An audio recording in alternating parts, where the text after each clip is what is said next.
Nous continuons donc sur le dossier 2 qui traite d'une jeune fille donc de 10 ans qui est adressée pour une petite taille qui semble comme ça isolée. La première question vous demande la définition d'un retard de croissance et quels sont les deux outils indispensables au raisonnement face à un retard de croissance.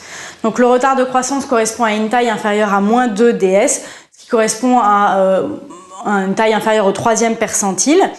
Et on considère qu'un retard de croissance est sévère si la taille est inférieure à moins 4 ds. Les deux éléments qui sont indispensables au raisonnement face à un retard de croissance sont la courbe de croissance pour voir l'allure qu'elle a. Est-ce qu'on a un retard de croissance qui est harmonieux, qui est régulier, ou est-ce qu'on a une cassure de la courbe qui va noter l'apparition d'un événement? L'autre élément indispensable, c'est le calcul de la taille cible qui va permettre de nous donner le potentiel statural génétique d'un individu, puisque à peu près 80% de la part de la taille obtenue est due au potentiel génétique.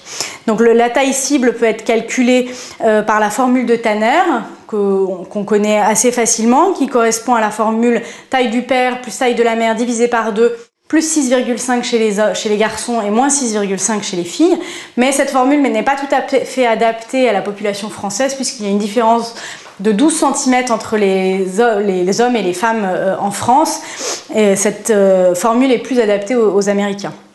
On peut aussi utiliser le calcul de la taille moyenne des parents en DS, qui va donc être obtenu en regardant en fait les DS sur la courbe de croissance.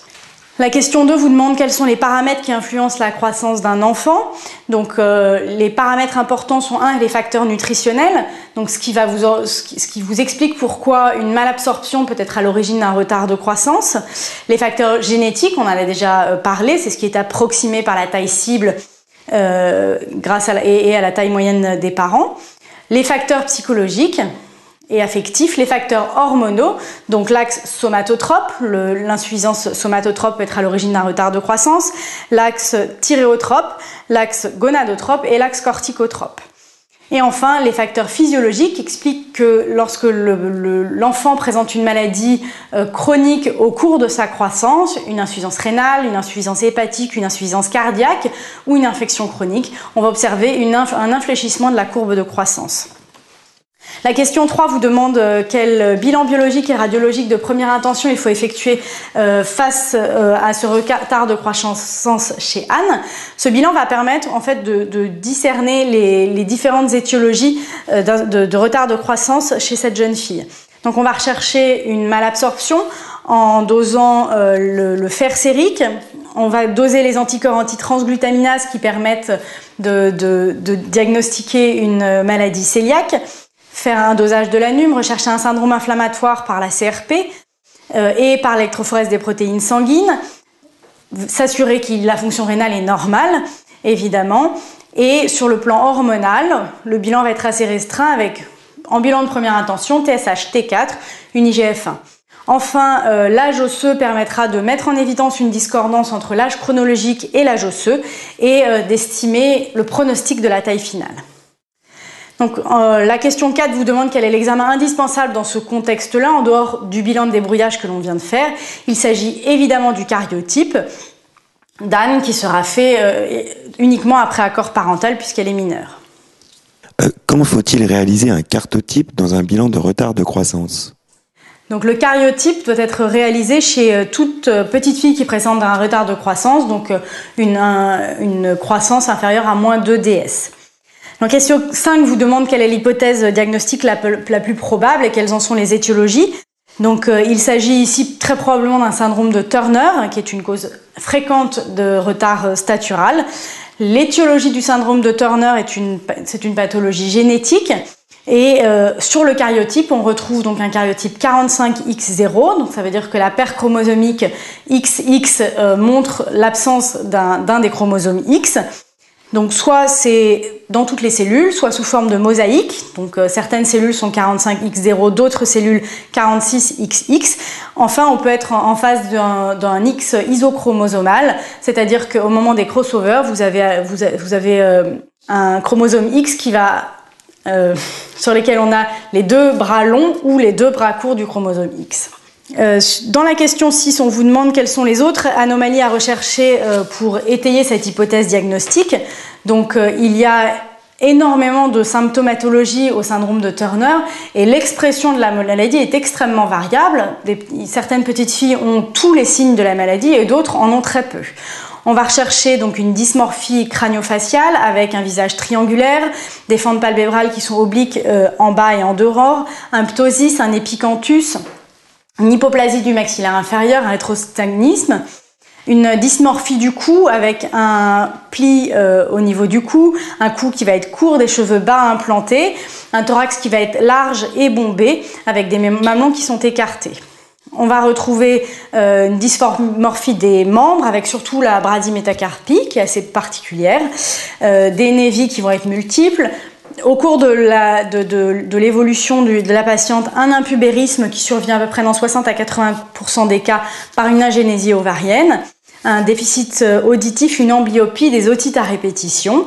Et au niveau radiologique, on peut retrouver une coarctation de l'aorte, des anomalies rénales avec surtout le rein en fer à cheval.